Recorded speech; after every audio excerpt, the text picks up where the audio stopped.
Hello dear students, Pankaj Education Point में आपका स्वागत है। सभी को नव वर्ष की हार्दिक शुभकामनाएं। नव वर्ष आपके लिए मंगलमय हो, आपको नई ऊंचाइयों तक पहुंचाए। इस शुभकामना के साथ मैं पंकज जायसवाल लाया हूं आपके लिए एक नया वीडियो। इस वीडियो में मैं अनसीन पैसेज को कैसे सॉल्व करें कि कुछ ट्रिक्स बताऊंगा, जिसको फॉलो करके आप भी एग्ज़ाम में अपने 6 नंबर पक्के कर सकते हैं। तो आइए वीडियो को शुरू करते हैं। प्यारे विद्यार्थियों, जैसा कि नाम से स्पष्ट है, अनसीन पैसेज अर्थात बिना पढ़ा हुआ पैसेज। यह पैसेज आपको कठिन लग सकता है, लेकिन अगर आप कुछ स्टेप्स को फॉलो करते हैं तो पैसेज के सारे क्वेश्चंस के आंसर्स बहुत आसानी से दे सकते हैं। सबसे पहले आपको सावधानीपूर्वक पूरे पैसेज को पढ़ना है। इसके बाद पैसेज का अर्थ और भाव को समझते हुए फिर पढ़ना है। फिर क्वेश्चंस को पढ़िए और क्वेश्चंस वाले वर्ड्स पैसेज में ढूंढने का प्रयास करिए। और अगर ये वर्ड्स पैसेज में आपको मिल जाते हैं तो उसी के आसपास उस क्वेश्चंस का आंसर भी मिल सकता है। अब पैसेज को पढ़ने के बाद पैसेज का केंद्र बिंदु देखिए, क्या भाव है, किस विषय पर बात की जा रही है। जब आप उस विषय को पकड़ पाएंगे कि इस बारे में बात की जा रही है तो वही उसका टाइटल बन जाइएगा। तो आइए एक पैसेज को पढ़कर पूछे गए क्वेश्चंस का आंसर देने का प्रयास करें। Read the following passage carefully and answer the questions that follow. ऐसे क्वेश्चन ये पूछा जाता है और ये 6 मार्क्स का होता है। तो ये एक पैसेज दिया गया है, पहले इसको हम पढ़ते हैं, उसके बाद इसका भाव समझते हैं और उसके बाद इसके क्वेश्चंस का आंसर देने का प्रयास करते हैं, उसकी ट्रिक समझते हैं, टिप समझते हैं। Some people think that the aim of education is merely to give knowledge. These people want students to read books and do nothing else but add to their knowledge. Other believes that knowledge alone is not enough. Only that which enables a man to earn his living can be called education. Such people think that the bread is more important than anything else. Still, others believe that education should aim solely at making good citizens and good patriots. All these people see only one of the several purposes of education. As a matter of fact, education should aim at all these 3 things together. It should give men knowledge, make them self-reliant and able to share with others. Education should not produce citizens who, while they love their own freedom, take away the freedom of others. It should produce men who love their own country but who do not want to harm other countries. अब इसका हम भाव और meaning समझने का प्रयास करते हैं।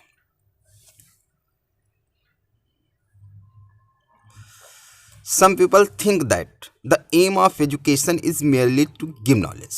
यहाँ पर जो वर्ड merely लिखा हुआ है, तो merely का मतलब होता है केवल, केवल के अर्थ में। तो कुछ लोग सोचते हैं कि शिक्षा का उद्देश्य केवल ज्ञान प्रदान करना है। These people want students to read books and do nothing else but add to their knowledge. ऐसे लोग चाहते हैं कि विद्यार्थी सिर्फ अपने ज्ञान वर्धन के लिए पुस्तकों को पढ़े और किसी अन्य चीज़ के लिए नहीं। मतलब इन लोगों का मानना है कि विद्यार्थी पुस्तकों को सिर्फ ज्ञान वर्धन के लिए पढ़ते हैं, उनको ऐसा करना चाहिए। Others believe that knowledge alone is not enough. जबकि अन्य लोग ऐसा विश्वास करते हैं कि नॉलेज जो है वो केवल पर्याप्त नहीं, सिर्फ ज्ञान ही पर्याप्त नहीं है। Only that which enables a man to earn his living can be called education. उन लोगों का ओपिनियन ये है कि ऐसी चीज़ जो विद्यार्थी को अपनी जीविका कमाने के लिए योग्य बनाती है उसी को हम शिक्षा कह सकते हैं या फिर उसी को शिक्षा कहा जाता है। Such people think that the bread is more important than anything else. ऐसे लोग सोचते हैं कि जो रोटी है वह अन्य किसी वस्तु की अपेक्षा अधिक इम्पॉर्टेंट है। इनका मानना यह है कि हम जीविकोपार्जन के योग्य बने, ज्ञान से बढ़कर के कहीं यह है कि हम सेल्फ डिपेंडेंट बने। Still other believes that education should M solely eight making good citizens and good patriot. जबकि जो तीसरे तरह के लोग हैं उनका यह मानना है कि शिक्षा का जो उद्देश्य हो वो केवल अच्छे नागरिक और अच्छे देशभक्त बनाना हो। अब देखें यहाँ पर 3 तरह के उद्देश्य हो गए। कुछ लोग ऐसा मानते हैं कि शिक्षा का उद्देश्य ज्ञानवर्धन करना है, नॉलेज देना है। दूसरी तरीके के लोग ये मानते हैं कि शिक्षा का उद्देश्य सेल्फ डिपेंडेंट बनाना है, जिससे हम क्या कर सकें, अपनी रोजी रोटी कमा सकें। और जबकि तीसरी तरह के जो लोग ऐसे हैं, उनका मानना यह है कि शिक्षा का उद्देश्य अच्छे नागरिक बनाना है, अच्छे देशभक्त बनना है। All these people see only one of the several purposes of education. इसमें यह बात की जा रही है कि जो तीन तरह के लोग हैं, इस तरह के लोग शिक्षा के विभिन्न उद्देश्यों में से सिर्फ एक ही उद्देश्य देखते हैं और एक ही उद्देश्य ग्रहण करते हैं, as a matter of fact. जबकि तथ्य यह है, education should aim at all these three things together, कि शिक्षा का जो उद्देश्य होना चाहिए इन तीनों उद्देश्यों को मिला करके होना चाहिए। यहाँ पर लेखक ये समझाने का प्रयास कर रहा है कि जो शिक्षा का जो वास्तविक उद्देश्य है वो नॉलेज देना भी है, सेल्फ डिपेंडेंट मतलब आत्मनिर्भर बनाना भी है, और एक अच्छे देशभक्त या अच्छे नागरिक बनाना भी है। It should give man knowledge, make them self reliant and able to serve others. मतलब ये क्या हो कि व्यक्ति को ज्ञान प्रदान करे, उन्हें आत्मनिर्भर बनाए और उन्हें इस योग्य बनाए कि वह दूसरों की सेवा कर सके। यहाँ पर सेल्फ रिलायंट का मतलब होता है सेल्फ डिपेंडेंट, आत्मनिर्भर बनना। Education should not produce citizens who while they love their own freedom. यहाँ पर लेखक ये कह रहा है कि एजुकेशन ऐसे नागरिकों को ना बनाए, ऐसे नागरिकों को उत्पन्न ना करे, मतलब विद्यार्थियों को ऐसा नागरिक ना बनाए जो सिर्फ अपनी स्वतंत्रता से ही प्रेम करे, अपनी आज़ादी से ही प्रेम करे, take away the freedom of others, और वो दूसरों की स्वतंत्रता को छीन ले। इट शुड प्रोड्यूस मैन, बल्कि यह ऐसे नागरिक बनाए who love their own country, जो अपने देश से प्रेम करें, but who do not want to harm other countries, बल्कि वो दूसरे देशों को हानि पहुंचाना ना चाहें। मतलब शिक्षा का उद्देश्य क्या हो, मतलब वो ऐसे नागरिक तो बनाए जो अपने देश से प्रेम करे, अपनी आज़ादी से प्रेम करे, लेकिन दूसरों की आज़ादी ना छीने, दूसरे देश को नुकसान ना पहुंचाए। तो ये इसका अर्थ है। अब समझने वाली बात ये है कि ये जो पैसेज है कठिन लग सकता है क्योंकि अनसीन होता है, हमें मीनिंग नहीं पता होती है, लेकिन यदि इसको हम 2-3 बार बहुत इत्मीनान से सावधानीपूर्वक पढ़ते हैं तो इसका कुछ सारांश, समरी, इसका भाव हमारी समझ में आ जाता है। और जब इसका भाव समझ में आ जाएगा, ऐसा हो नहीं सकता कि भाव समझ में नहीं, आप 2 बार पढ़िए, 3 बार पढ़िए, नहीं समझ में आ रहा है 4 बार पढ़िए, और जब ऐसा आप करेंगे तो कुछ ना कुछ उसकी थीम आपको समझ में आ जाएगी। और जब थीम समझ में आ जाएगी तो वहीं से हमारा टाइटल निकल आएगा कि किसके बारे में बात की जा रही है, बार बार कौन सा वर्ड आ रहा है, तो ये टाइटल निकल आएगा। अब इसके हम क्वेश्चंस जो हैं सॉल्व करने का प्रयास करते हैं। तो आइए देखिए, पहला क्वेश्चन क्या है, what is the aim of education, शिक्षा का उद्देश्य क्या है।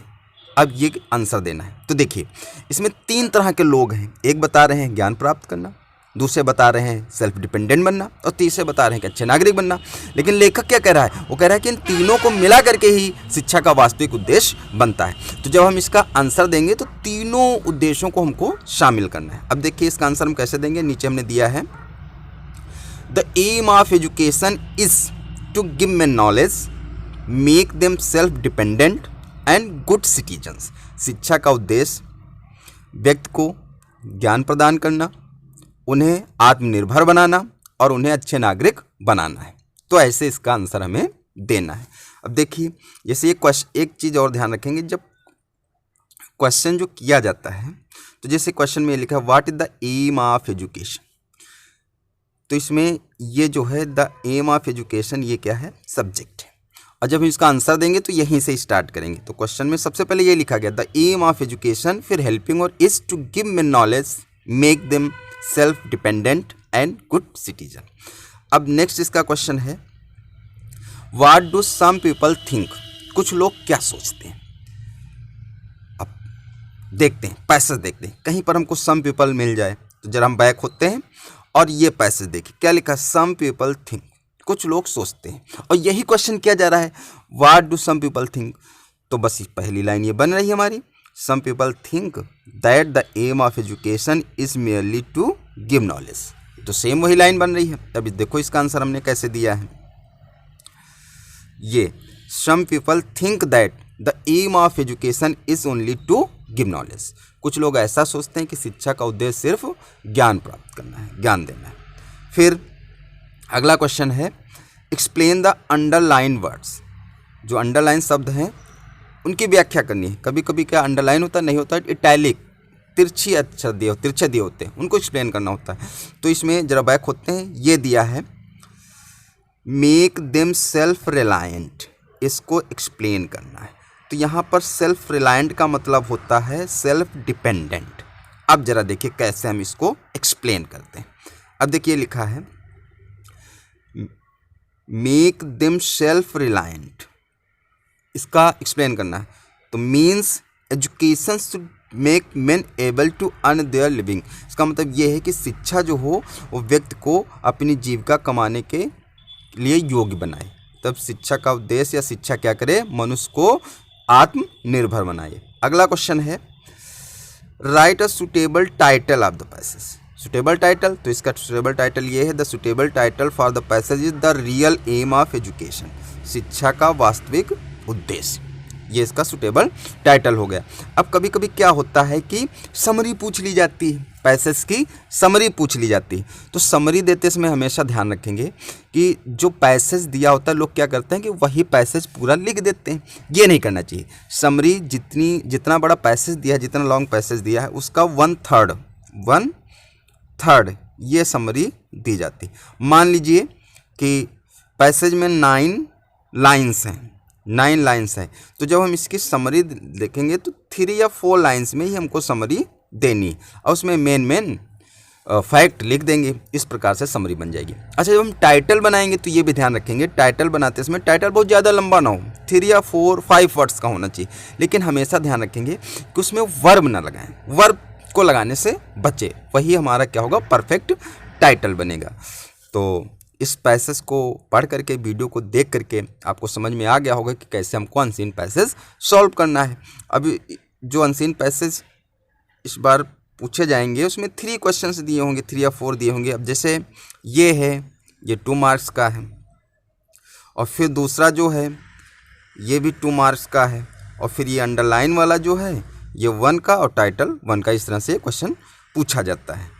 तो ठीक है, अगर आपको ये वीडियो अच्छा लगा हो, अनसीन पैसेज की ट्रिक को समझ में आई हो, आपके समझ में आ गया हो कि अनसीन पैसेज को हम कैसे सॉल्व करेंगे, तो वीडियो को ज़्यादा से ज़्यादा शेयर करिए। अगर आप हमारे चैनल पर नए हैं तो चैनल को सब्सक्राइब कर लीजिए।